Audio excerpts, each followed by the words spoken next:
Well, welcome. Met you already. Welcome. I don't know. I'm holding this basically to just take notes in case I hear anything that I'm interested in. Yes, I might just ask. And yes, I know I invited everyone, but I'm actually not much. I'm just an observer. Okay. Yes, I'm curious because I'm trying to know what really makes us who we are as a society. So through these conversations, maybe one day we'll figure it out. I don't know. But just take my experience, like wearing a skirt, for instance, because they tell us that, oh, women are like this and men are like this. But wearing a skirt, for instance, I can see how who we are like trained, because when I wear a skirt, I'm learning how to walk, like move around with the skirt, because I've never done it, right? So it somehow is making me sit, move right, or move in a certain way. And they might say, oh, women are nurturers. So I can see how that, like, Charlie, you are trained, right? So my name is Omonblanks, yeah? And I'd like to just know each person again, yeah. Okay, my name is Myla. Myla, welcome. My name is Myriam. Myla, welcome. My name is Audrey. Audrey, welcome. Je m'appelle Emma. My name is Emma. Emma, yeah. Je comprends pas bien l'anglais. Je comprends quand vous parlez, mais je peux pas bien parler. No. Yeah, je même pas. My name is Keren. Keren. And I'm Yetta. Yetta. So who would be my silent translator? Her. I guess I'm closer to you. You found one. Because it's still this issue, right? The documentation and the research is how has language like demarcated us, or how is it bringing us together? Because as a demarcation, she can speak and I might not hear. That is demarcating us, right? But she can also translate to me, and now it's building like a relationship, right? So, yeah, I think that is interesting. So, the question is, being a woman in Côte d'Ivoire. Bro. It's very broad. It's interesting. It's interesting because we have women from different ages here. Yes, so I don't know who would just want to go first. I just basic experience, like.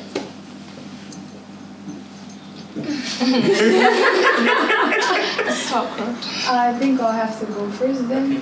Okay. Well, I do not have experience as a woman, but I have experience as a young girl, if that makes sense.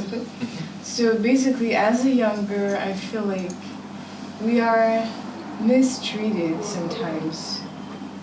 I don't know if you get my point. Please explain. Can you explain it? Please, yes. Well, the way our parents, for example, treat us is different from the way they treat boys, even though we are still their kids, you know? For example, since my childhood, my parents have taught me to dress in a certain way so that once I go out, people wouldn't look at me in a, I don't know, in a strange way. But they never told my brother to dress a certain way so that they're not looked at in a way that's strange, if that makes sense. Yes. Yes. Or another example is when it comes to rape. In our society, most of the time, girls are blamed for the rape. Like, as I said, we would tend to just say, just to tell a girl, like, you should have not dressed the way you did, so it's your fault if you got raped. But you would never hear parents say, no, like, it's my son's fault, he should have not done that. Most of the time, that's what is happening. So that's why I say that in our society, most of the time we are mistreated. So yeah, that's my point. Okay, that's interesting. Hopefully it makes sense. See, It makes ample sense. see, Yeah. nothing you have said is going like unexperienced by I think almost everybody here, but also just being a man and being someone from that group of people who have created this toxic environment, I also like understand what that is. Does anyone want to continue or like just touch on that?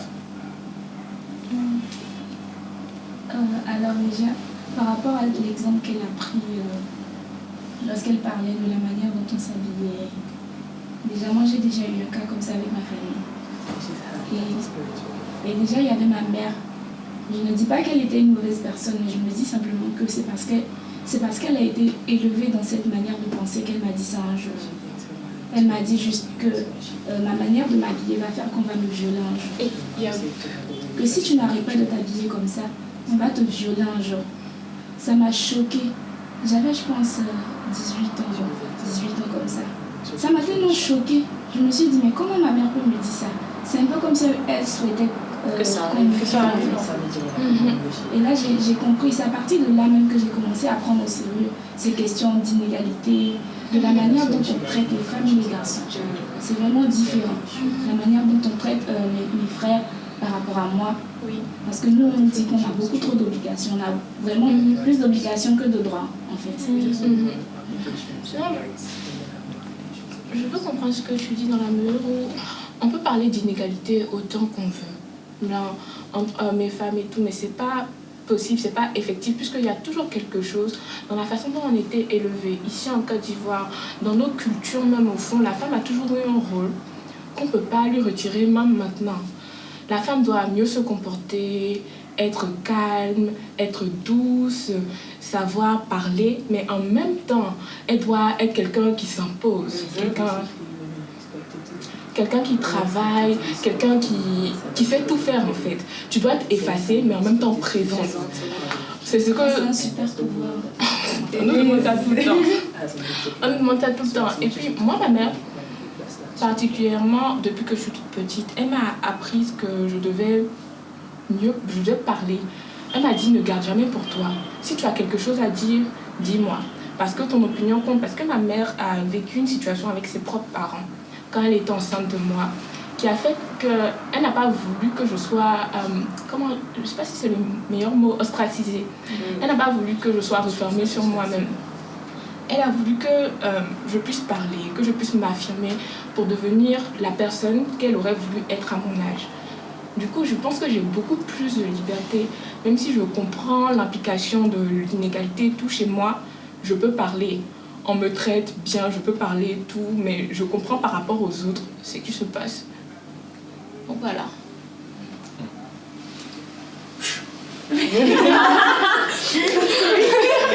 It's becoming intense, right? It's. I think for that one, I don't even think I need anything translated because I think I feel. Felt the energy. Yeah. So what I've noticed is happening here is that we have two groups.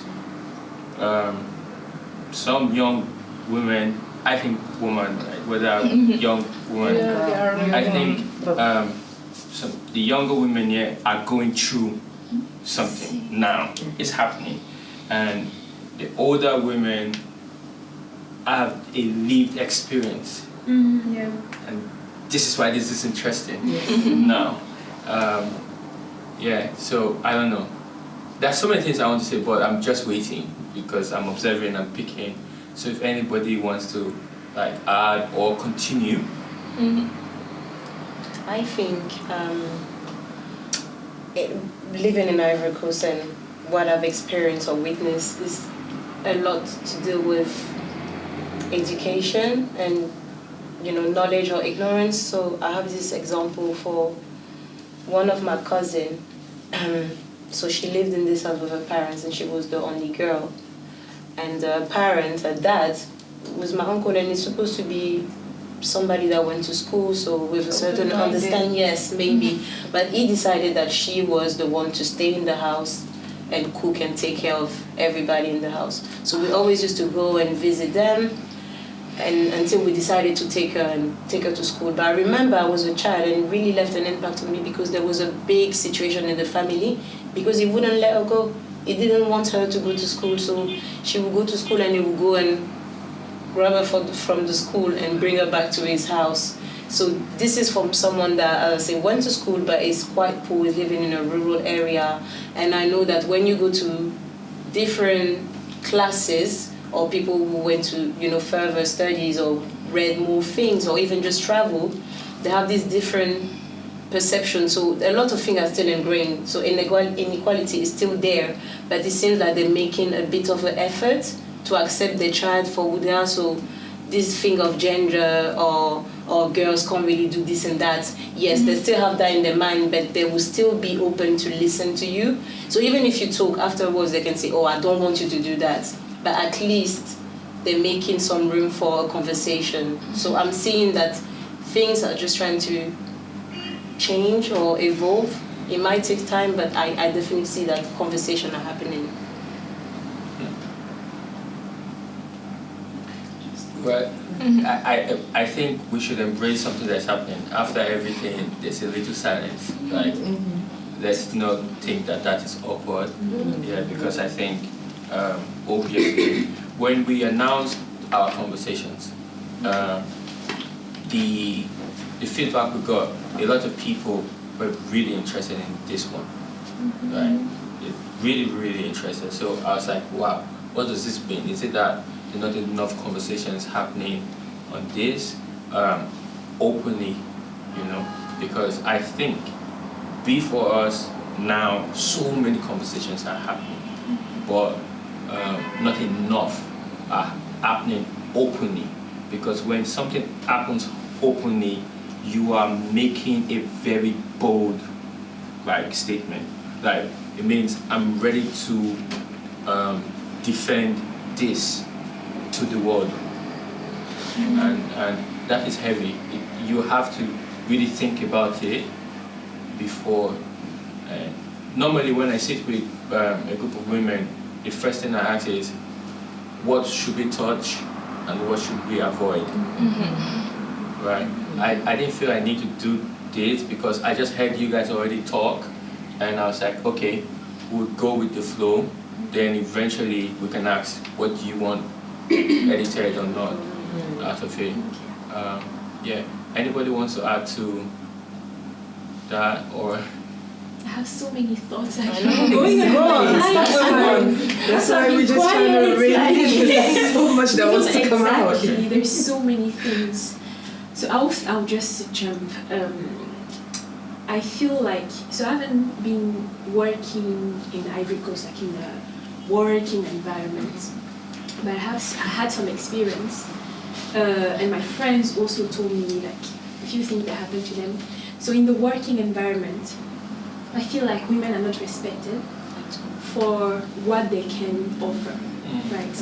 So I've been to many places where I wanted to help or work, and I realized that I don't want to go there because they won't see me as an employee, but they will see me as just a girl, just, they can say things that they're not supposed to say, right?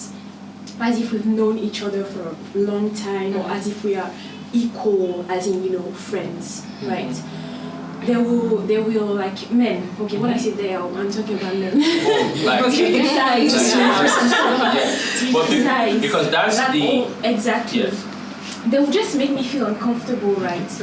And I won't like to go back to this place. You just to feel work. objectified. Exactly, objectified. Like, let's. I mean, sometimes there's this thing that you're just like wondering, like, I'm coming to apply for a job, so look at my CV or ask me questions about my education, but don't tell me that we should go out and eat some days or whatever, right? I have a friend who actually got like physically assaulted by a man who was supposed to be like a future boss, right? So how would you like to go and apply or be safe in this environment, right? So this is in the working environment. Now I'm talking about in public spaces where you walk on the streets. So basically I dress according to the weather, right? If it's hot, I'm not gonna wear a jumper. I'm gonna be like in tight clothes and stuff like that. So me walking in Abidjan, I'll get so many like violent like words, right? I'll be sometimes called Mami Wata, right? Like people trying to say that, you know. Yeah, like. C'est choquant. Yeah, like one time I was going to, every Friday I go to see my cousin at work, so I go, like I like walking in the neighborhood. And then his work is not far from my house. So I'll just be walking, and then on the road there's this guy who will be like, you know, when you go out of the house, you have to get dressed. I just wore a short and a t-shirt because I'm sure that if, for instance, you wore the same thing as me, it's not going to be the same because I'm taller, right? So the guy was like, okay, when you go out, you have to get dressed because, you know, some men, they got dispossessed, like they had possession, right? And then you're just going to bring back this kind of Yeah. And I was like, man, I'm just walking on the street. Am I an evil spirit, right? I don't care about you. Basically, I'm not dressing because I want to possess you or something like that, right? Yeah. Another time is the same, like apprentice. You know, we call them mates in Accra. And he just jumped out of his car and was like holding me and come with me, and so many people were watching, right? And I was like, they might laugh. Yeah. And this is a joke. Let me hold you. Let me kiss you on that. Man. Like That's how, assault, yeah. you know, so many like verbal assaults, physical assault. I'm like, how am I gonna navigate, you know, the space, right? So I also said I make jewelry. So most of the people that I work with, the craftsmen, right, are male, exactly. And because of my age, because I'm the only woman, my work is not taken seriously. So you have to be on your masculine, you know, feminine edge and be like, you know, bang the table and be like, this is my work, I'm investing my money, so, you know, you have to do the job, right? And when you don't do that, they're not going to respect you. So you have to forget about the age, forget about the sex, forget about everything and just be like owning yourself, right? So I have so many episodes of like gender issues. I don't even know how to like what to say anymore, you know. I don't know if I'm accepting that and I have to change myself. I don't know if I need to leave the environment. I don't know. And even sometimes people from your family will be like, you know, why are you dressing like this? Right? Why are you dressing like this? And I'm like, why do you have to police exactly my body, right? Why? Mais genre pour revenir sur ce que tu as dit même là, je comprends pas pourquoi les hommes en général pensent qu'on s'habille pour eux. That's what they want. Because that's how we're educated. Yeah. We are taught, you're a woman, you're here to make things look good and smell good. You're supposed to be nurturing, you know, feed people. When somebody comes in the house, they're never going to ask your brother, get him a glass of water. They're going to ask you. Yes. Because that's your role. That's what they're trying to teach you, and that's what they teach. At the same time, unconsciously, that's what they teach the boys who become the men later on. I had this conversation a few weeks ago with, I'm Muslim, so with like women from the Muslim community. It was during Ramadan, we were all breaking fast together, and then there was this thing about my birthday is coming up soon, and how am I, you know, early 30s and I'm not married yet. This question. And basically, my answer was in one sentence. I thought I was going to answer and we're going to move on. I said, because I'm not going to put myself on sale just so I can get married and move on with life. That's not what I want to do. So, you know, we're moving on to something else, and then somebody circles back to it. Oh, what do you mean, put yourself on sale? So is that what you mean we did as women? Did we, you know, just sell ourselves short by getting married? I said, that's not what I said. I'm not trying to go too deep into this conversation because then I start getting loud and hot, and that's not true. But You can continue. I will just take. Continue. the thing is, nowadays, the men that are men today were the boys that we grew up with. And I know how I was raised, I know how my friends were raised, and I know the difference, like you said, how we treated differently from the boys who are children of the same parents in the same house. And the reason why I choose not to accept certain things is because I know how we were raised so that we are taught to accept certain things and they're not taught to behave a certain way. You get verbal aggressions, minor or major, because boys are taught that that's okay to do. You know? That guy grabbed you up because he was never taught that this is not okay.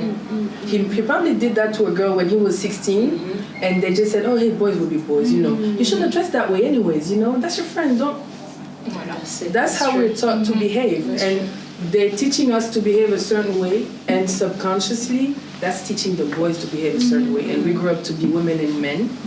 And different mindsets. do you decide that this is what you're going to accept, basically?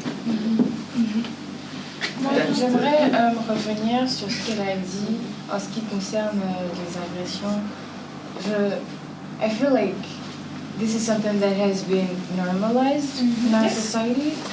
À chaque fois qu'on sort, par exemple pour moi en tant que jeune demoiselle, quand je sors maintenant, je sais pas comment expliquer, mais maintenant j'ai un nouvel état d'esprit en ce qui concerne. Extra awareness. Yeah, I have awareness now.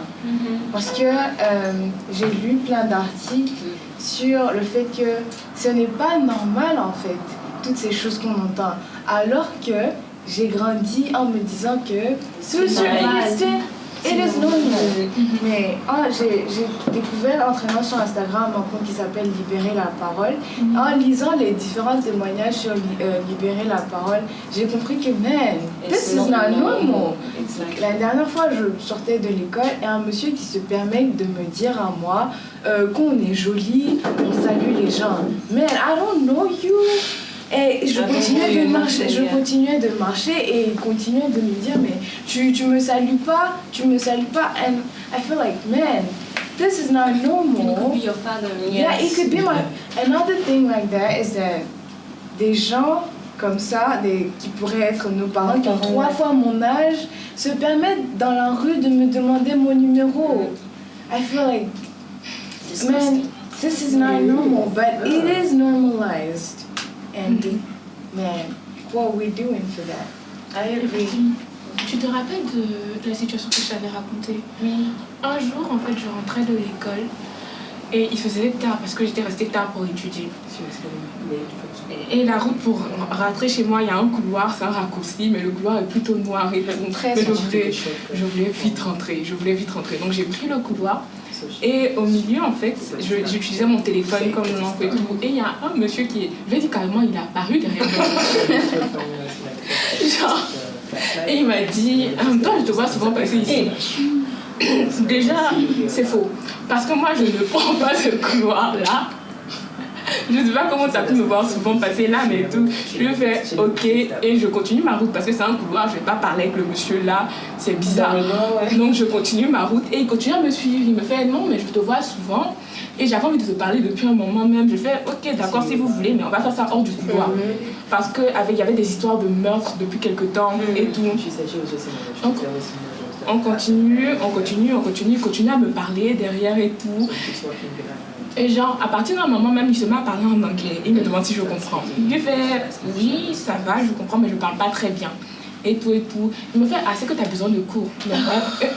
Passe-moi ton numéro. Je fais, non, c'est pas possible. Non, merci. Et lui me fait, non, mais genre, tu dois passer ton numéro. Mais bon, dans tous les cas, je vais te raccompagner chez toi. On va aller s'asseoir, si tu préfères, on va s'asseoir chez toi pour parler. Je lui fais, je vous connais pas, vous pouvez pas venir chez moi, il se fait tard et tout. Il fait, mais c'est comme ça qu'on commence à connaître les gens. si je viens, je m'assois avec toi comme ça, tes parents même vont me voir, il n'y a pas de problème. Je vais non merci. Et il a carrément insisté pour me raccompagner devant chez moi. Et j'avais peur. Parce que je ne le connais pas, il se faisait nuit et le monsieur voulait venir chez moi. Du coup, je lui ai conduit à un autre endroit là. Et puis j'ai pris un autre couloir, je suis passée, j'ai fait le tour, je suis revenue chez moi. Et une semaine plus tard, ma mère, on a 2 grandes terrasses chez nous. Et elle a utilisé l'une des terrasses, elle a fait un restaurant. Et donc, j'ai été au restaurant, j'étais en train de servir les gens et tout, et il y a le monsieur qui rentre. Genre, il rentre. Quand je l'ai vu, j'ai reconnu immédiatement. Et il est venu me parler en même temps. Il a commencé, il s'est assis au bar où je servais. Il a commencé à parler, me demander mon numéro. Il était vraiment, genre, il me faisait peur. Il prenait ma main et tout. Et il n'y avait personne d'autre à côté. Tout mon oncle était sorti. Du coup, je ne savais pas tellement quoi faire. Il était tout, il a commencé à me toucher. Vraiment. Et là, jusqu'à ce que papa était à l'intérieur. Et il a vu que, genre, depuis quelques temps, de temps en temps, je rentre, je reviens. Et il n'était pas très d'accord pour que j'aide au restaurant de base. Donc, il est sorti. Et il a vu le monsieur qui me tenait la main. Et tout. Donc, il a repoussé. Il a fait, monsieur, c'est pas possible, c'est pas une attitude à avoir, et tout. Il a repoussé. Le monsieur est parti. Mais après, c'est moi qui ai pris. Parce que...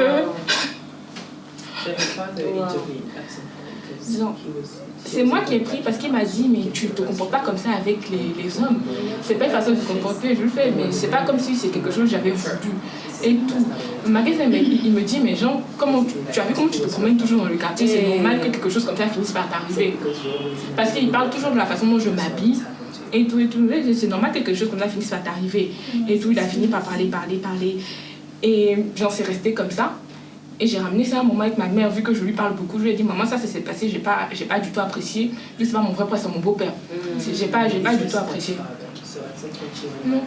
Et elle m'a dit, ok, on va lui en parler. Elle lui a parlé. Ça a carrément créé des disputes, même pendant un moment. Tout ça pour dire que quoi? Ça veut dire qu'à la fin, tout est de ma faute. Il m'a fait peur, j'étais effrayée et tout, mais à la fin, c'est de ma faute. C'est moi qui sors mal habillée dans la rue et tout. Je comprends pas en fait. J'arrive vraiment pas à mettre le point sur pourquoi. On pourrait penser que c'est de la faute de quelqu'un. C'est moi qui étais effrayée, c'est moi qu'on a attaqué. Mais pourquoi c'est de ma faute? Parce que c'est ce qu'on nous apprend quand on est tout petit.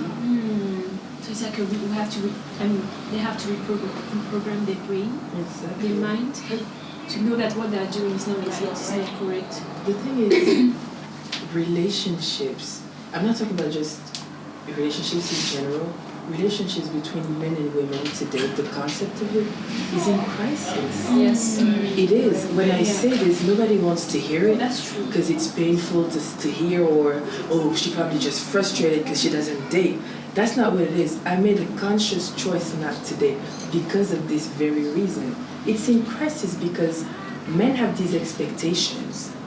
They're sitting around, I don't look too bad. I'm kind of educated, I got a job, I make a steady, reasonable income. That's it, I'm a catch. So they expect a woman, you have to know how to cook. Yeah. Have you been through this? A man comes up to you, they start to cook. Or not even do you know how to cook. They make the assumption that you do. So you got to cook for me. Yeah. J'ai une amie qui veut apprendre à cuisiner juste pour ça. No, I'm not going to cook for you, I don't know you. They want you to cook and you need to be, when you're looking good, they have comments. Even when it's someone that you like. I don't know, maybe I just rewired my brain so hard, but... Hello. Hi. Even when it's someone I'm interested in, I don't think it's particularly okay for, someone, maybe we're just in this flirtationship state, to look at me and say something like, oh, you look really hot in this outfit. It depends on the setting, of course, but it's like, if I'm running into you randomly... There should be an invitation from you. Exactly. I think I should have invited that sort of comment from you before. Even if I think you're cute and I've been smiling at you a lot, that's not, that's not okay. I think we should teach younger boys, and we should teach men also. If I haven't had this kind of conversation with you, or if I haven't said that kind of stuff to you, you can't say it to me. It's not okay. Just like when you meet, the same way when you meet someone new, just friendship, and you're sitting there and you never seen this person before. I curse a lot. I'm not going to curse if the person hasn't cursed first. Because you cursing is kind of making it okay, you know? And maybe if the person is waiting for me to say, also, it's never going to happen, that's fine. We don't need to. But at the end of the day, you have to wait for this invitation, this kind of like green light that, okay, you can say certain things to me. Otherwise, I don't, no. Yeah. But if anybody wants to say something, you can go. Yeah, I wanted to say that I feel like there's a lot of a type of ownership for women in general, and it will go for facing male of any age. So you can have certain remarks from younger people, your own younger brothers, or just strangers. Let's say I'm in the streets, you will maybe have a cigarette in the cab and the guy would casually tell you, you're too cute to be smoking. You're thinking, so is it just for the ugly people? What do you mean? Just the ugly people. It's not just about ugly women. Yeah. Ugly women indeed, yes, because a cute woman shouldn't be doing that. Oh yes, we were mentioning how you dress. Be sure that you will have a complete stranger to tell you what's very wrong or too right about your outfit. Or even weight. Yes. You know how many remarks I get every day? Yeah. It's insane. Yeah. And I get them in the gym. Yeah. Wow. Like I go to the gym almost 5 to 6 times a week. It's like it doesn't show, but I work out a lot. Like, I enjoy it. It's actually something I like to do. I'm not trying to lose weight. Exactly. I just like it. It's good for physical health. It's good for my mental health. I de-stress. I don't beat up anybody. Everybody's happy. But do you know how many times people think, oh, you have been losing weight? I see. Okay, thank you, but I didn't ask for it. Why do you think you should be saying this to me? Yeah. Just I don't know you. I want to share something. You can share your name. Femi. Hi, Femi. Yes, you're welcome. Very, very funny situation. I had put a little bit of weight on and I was at work. And that guy who I never speak to came to me. He's like, oh, I saw your picture. Oh, you actually put on weight. Oh, are you pregnant? What? That was 8 a.m. in the morning. I never speak to the guy. We lost friends. You don't get into my space. And I had to tell him, you know what? My personal bullshit, you never ever take it in your mouth ever again. And then everybody at work was like, oh, how dare you say that to him? And blah, blah, blah. And then he started being like, and then that's the thing, because you can be angry about it. You have to find ways to tell them, and that's the thing. Because when you're angry about it, then it's like, okay, angry black woman again, da da da da da. And so we have these frustrating situations. Yes. But bottom line is we have to find ways to communicate them. Communicate what the frustration? Yes. Otherwise, nobody listens to you. That's true. And that's the. Yes. Okay, so I have a lot. But just tap into this. I think every action has a reaction. Like that is like a known fact. Then you need to maybe agree that if I react like this, I make my point clear.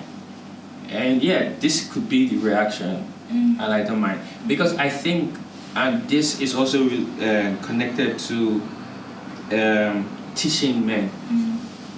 Is it a job for women to teach men because women find themselves in this position? No, it's not the woman's job to teach men anything, right? So it's also that when you meet a man and he acts within the character that society has created for him, you can react to that.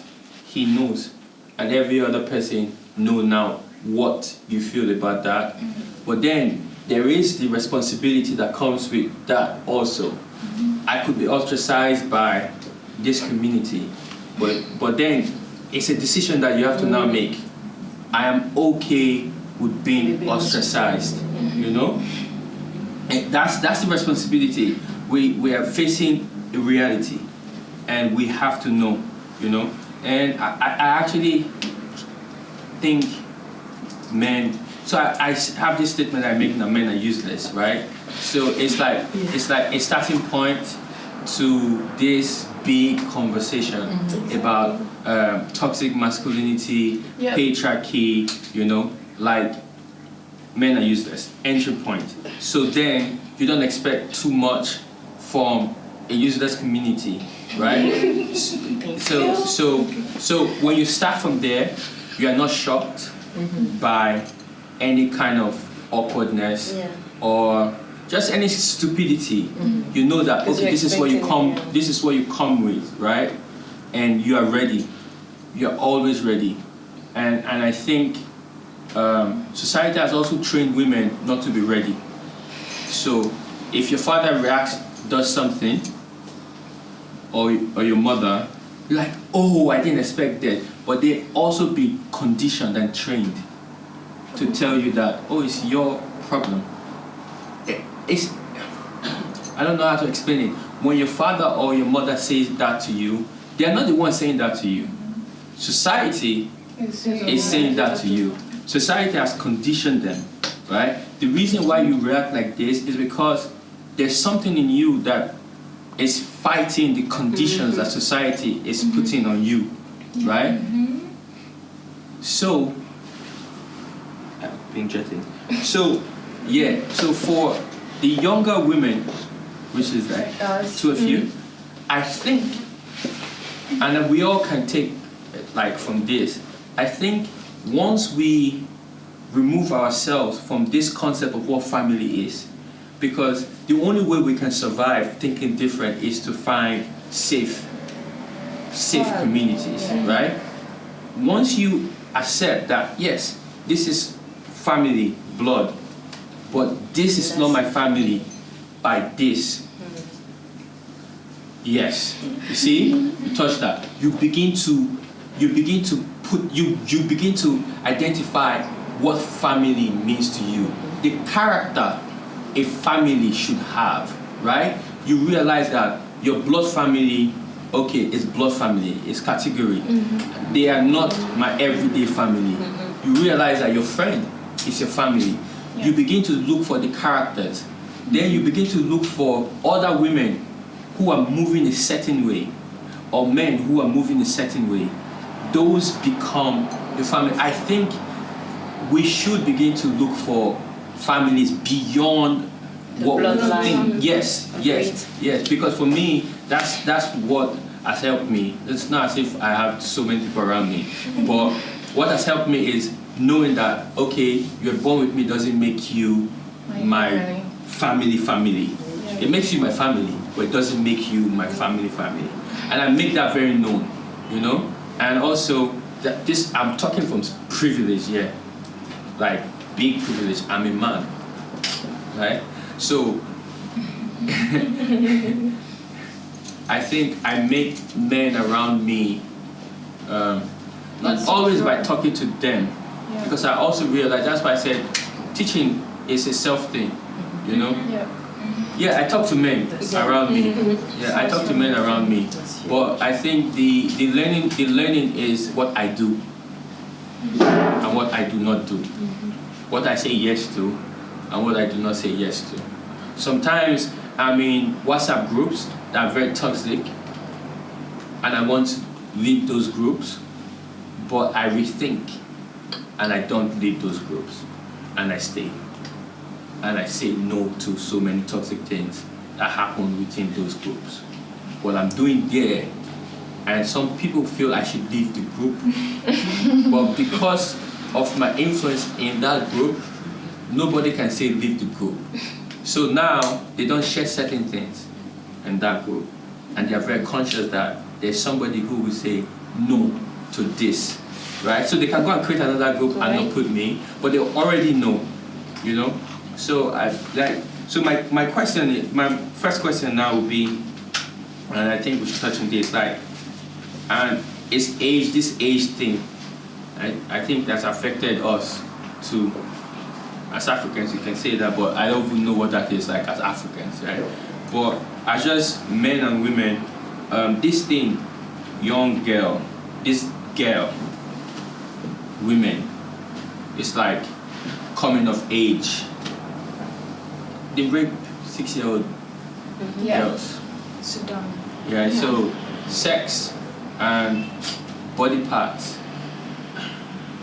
Okay, maybe for some people make you a woman and makes you not, but for the abusive man, there's no age. They don't see age. They see just the yeah. So my question now to women is, do you really need to pay attention to age difference, or you just begin to teach yourself that I'm a woman, these people see me as a woman, so like what does that bring? Like are you conscious of, I like you said, you were like young women like me, so you completely separated your experience from her experience, but from the abusive man, it's like it's the same. So but it's like they're forcing young girls to see themselves as women, because when you're a young girl, you are not necessarily aware of, what women, do. So I think when you're younger, you're supposed to have your innocence, right? But then the way they are going to look at you, those men, right? It's like you're losing your innocence, and then you are forced to, like, learn new things that you're not even supposed to know at that age. You're supposed to, free. Exactly. You don't have to be worried about certain issues and certain challenges, but they're actually forcing you to lose your innocence and start actually behaving like a woman, and act certain ways, right? So my question is, I understand this because, like I said, I'm coming from the group of people who have created this, right? But I'm saying, do you tell the young girl to face reality, or do you tell her to live in utopia? Like utopia meaning, be free, you should be free. Look at the young boy who is also 15. And they're not forced to. He's free, right? Because that's a trap if you tell her to be as free as the young boy. But I'm saying, can't you tell her to be free, but also tell her hold a knife or hold a gun? Yes. I think metaphor. It's a both yes, metaphorically. That's what I feel like they raised us in a way that we have to keep both things in our minds.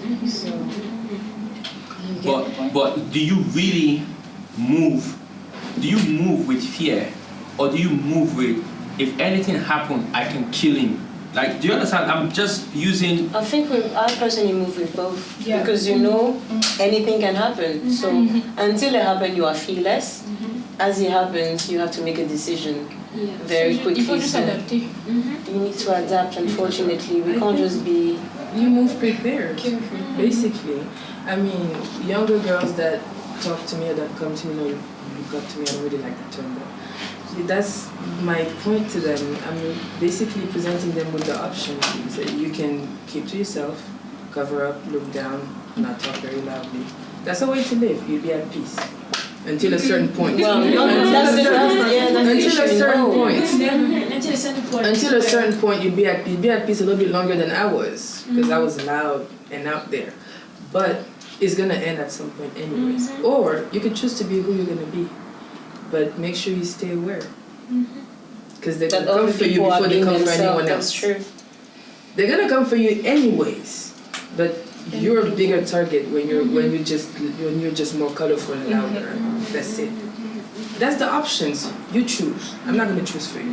That's my statement to them, basically. And I think when they come to you, it means that there has been a shift, in their everyday experience. So that's when you will tell them, like, okay, this is reality, right? But I don't know how to.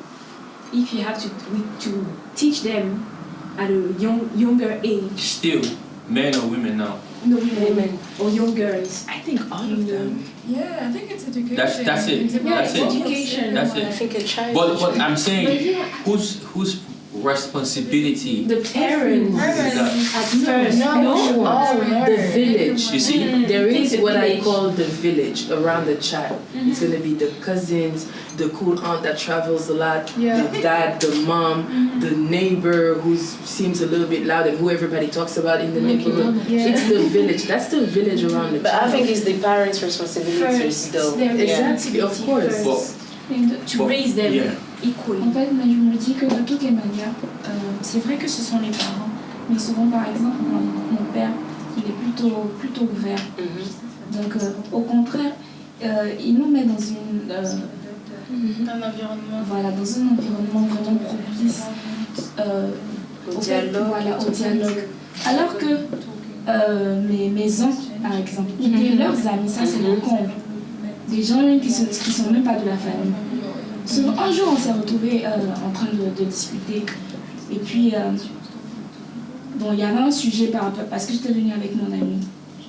Et puis, ils ont trouvé que moi, j'étais un peu trop autoritaire. C'est ce qu'ils se disent. Ami? Un ami. Je peux venir qu'un ami. Non, elle a dit mon ami, elle a pas dit Ah oui, c'est vrai. Hein. Ah oui, mon ami, pardon. Donc, ton ami I. Ok. Ils ont trouvé... Yeah, man. I don't know, I guess she was like smiling. Ils ont trouvé que j'étais trop autoritaire avec lui. Mon papa, lui, il n'a pas de problème avec ça en fait. Je ne suis même pas autoritaire, c'est juste qu'il m'a demandé est-ce que on est en train de boire, est-ce que je peux boire encore parce qu'on devait rentrer, il faisait tard. Donc il m'a demandé. Ils disent que s'il m'a demandé, c'est parce que je le commande en fait. Wow. Moi je pensais que tu avais dit quelque chose. Je pensais qu'il y avait eu une interaction. Mais qui t'a demandé? Ton papa ou ton ami? Ce sont les gens qui étaient là. Non, mais qui a demandé? Son ami. C'est mon ami. D'accord, ok.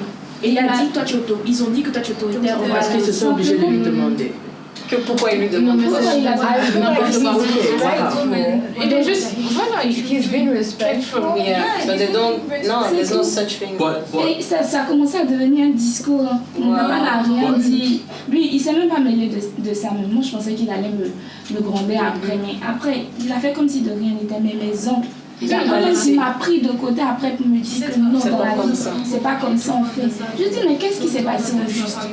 Il m'a juste demandé si il pouvait se servir encore. Parce qu'on avait dit qu'on devait rentrer depuis 1 heure. Ils nous ont maintenus. Donc, on lui demandait de boire encore. Donc, moi, j'étais assise et puis je ne buvais plus parce que je voulais rentrer. Donc, il a demandé est-ce que je peux boire encore? Si tu le comprends. J'ai 25 ans. Et ça s'est passé il y a longtemps? Non, j'avais 24 ans maintenant. She's just 24, so it's fine. Okay. So because this is like a very direct male experience, right?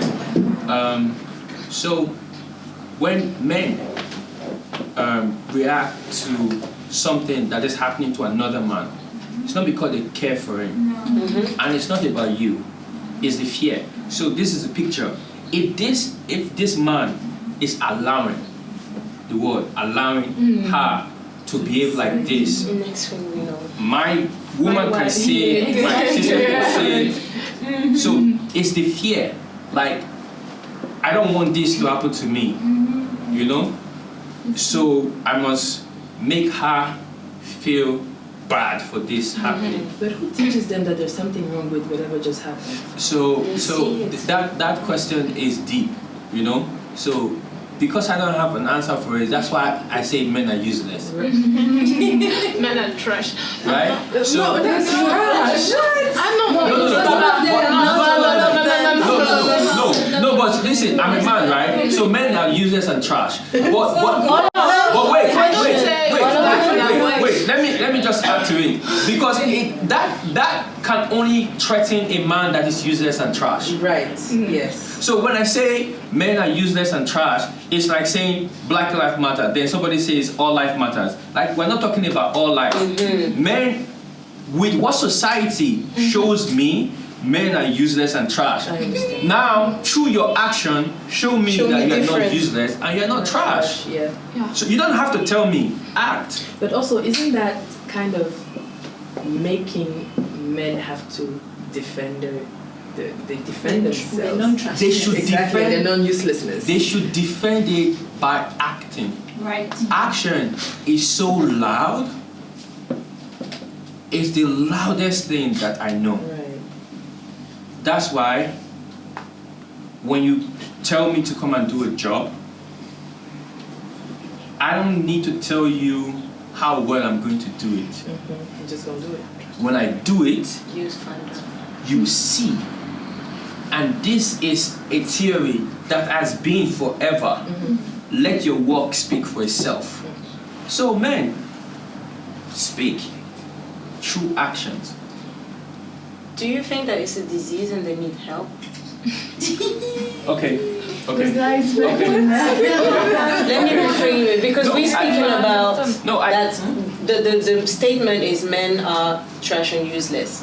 And I'm wondering, is this because those are learned behavior, all of this. So is this a disease, and if somebody is healed, do you think they can recover on their own, or do you think they need help? If they want to. Okay. Yeah. Okay. I think it's like it's an addiction. Addiction science is going to tell you. I think men are addicted to this. You know. To power. See, exactly. It's power. You know. Everything is about power nowadays. You know. And exactly. Yeah. Always been. And you know. And men are addicted to this position of power. I don't have to do much. I can expect everything, and nobody's going to tell me I'm wrong. And whoever tells me I'm wrong, the way that society and things are, I can say that they're crazy or frustrated or, you know, there's something wrong with them and get away with, you know, not making any effort. And they're, you know, power is the most addictive drug there is, I think. There's nothing more addictive than power. So we're talking about addicts then? So you're talking about addicts, and an addict cannot recover until they decide they want to.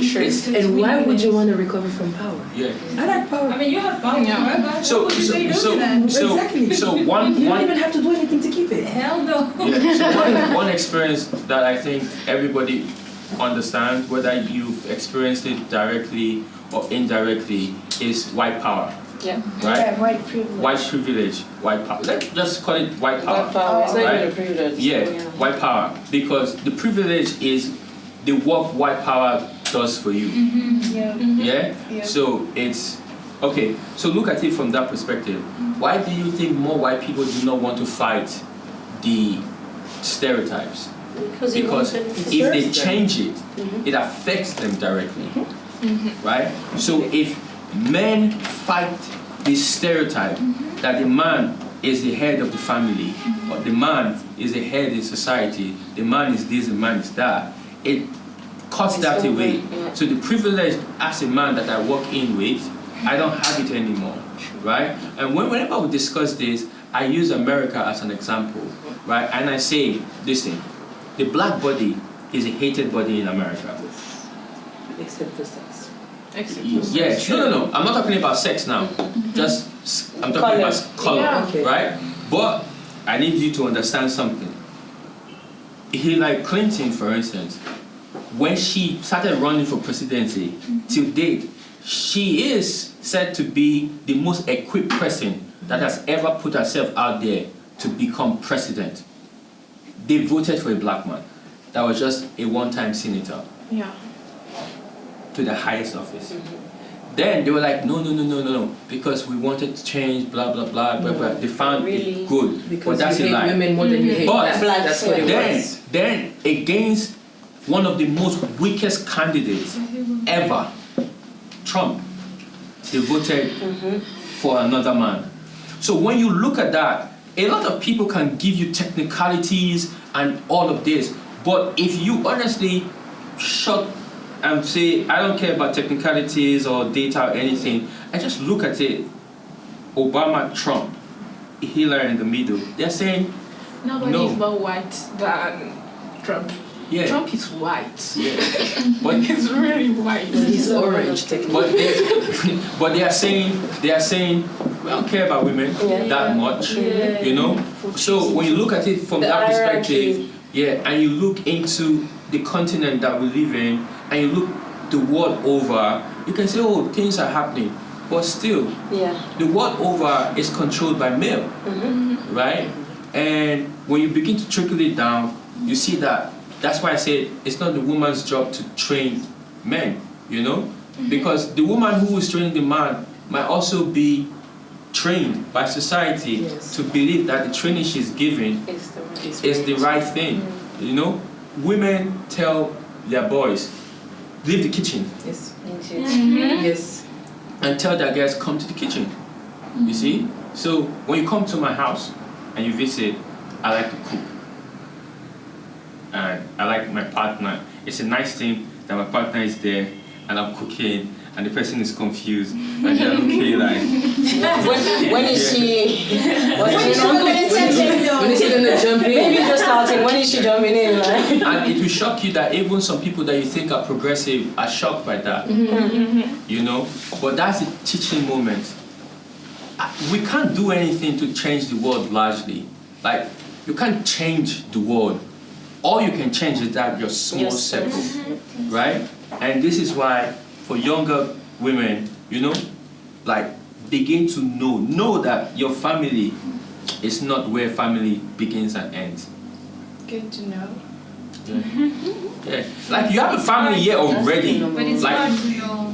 It's very hard. It's very hard to know. It's not easy to come by. Because it's fighting your own. Even when you know, even when you know, it's hard to you're wrong. Especially as Africans, the way we were raised, all we know is our family. Especially like growing up, I barely had like friends over. My parents were quite progressive, but not about the friends. It was just like, okay, family, cousins, and then you go out, but then you come back and you stay home and But it wasn't much like welcoming friends as I wish they would have. Right now, we talk about that right now and understand that, well, it's very good to get to know our friends and but back then it wasn't like that. They always tell you, be careful of your friends. But it's right because your mom knows your friends very well. Most of the time, when she doesn't like them, she doesn't like them. That's true. That's so true. But anyway, it should be a bit more inclusive about friendship at a younger age. I think that in our society, the parents that are open-minded are the ones that went to either Europe or America. You get the point? You get it? Being exposed to Western culture. Yeah, being exposed to other culture make them, they are more open-minded. Like, it's the case for my parents, so I'm blessed to have parents that are open-minded when it comes to sexuality. They don't mind talking to me about sexuality, having a boyfriend, having sex. They don't mind it. So I think that we should really work on that. We should really work on the fact that je pense que les parents ne devraient pas être ouverts d'esprit juste en allant à l'extérieur. C'est quelque chose qu'on devrait commencer à cultiver ici, en fait. That's true. C'est ce que j'ai dit. She said that we shouldn't have to travel abroad or go to Europe or the America to have this mindset. Yep. How do we do that? I think you're asking too much already. Yeah. Because that's very hard. Why not? Even for all of the aspects in our lives, you're talking about education, but this open-mindedness often comes when you go out there and confront yourself with other people, confront yourself with other culture. It barely happens within. The people who are born with open-mindedness are artists or like people who are pushing forward boundary or just somebody who likes to question everything. But it doesn't happen to the most common person. I think open. No. Well, I think I was very open. I've always felt like I've been open. I don't know. You've always felt like that? Yeah, I've always felt like I've been always like looking out like this. But always. And it was hard in the beginning because I was looking out there and people were just looking there. And then now, growing up, I've always seen the fact that I was open-minded as a problem, so I tried to just hide it because the society wouldn't accept the fact that I was. You saw it as a problem because somebody taught you it was a problem. Yeah, you saw that it was a problem. That the cousin that will come dressed in a certain way or have a certain hair, they will just push him away. So you don't want to be. It's about questioning yourself, about being curious and making your experience and learning your ways. How you feel about things. You know, a situation happens and you genuinely feel about it a certain way. Most people don't question how they feel. You know? Yeah. That's the thing. Most people don't question how they Just feel like- about situations. You sit here, something happens, and you just take it. You know? You call God and you cry about it. That's it. It's like that's something I've noticed. Most people don't necessarily question how do I feel about this. Yeah. You know? Even, you know, a guy going out grabbing girls up in the streets because, you know, he never really questioned, why do I do this? No. How does that make me feel? Do I feel like a man when I'm doing this? Do I feel like I'm right when I'm... They don't question. Does it improve your life? Exactly. They just do it. People just go through life, live and die like this. Yeah. Exist. People exist and die. That's Yes, it. yes. People don't question how they feel. And I think that's what... Yeah. Of course. Parce que toi t'as jamais vécu comme ça. Toi t'es pas comme ça, mais la plupart des gens oui. I want, I have to talk, to take that into consideration. Yes. I want to bring in like the perspective that we're not touching.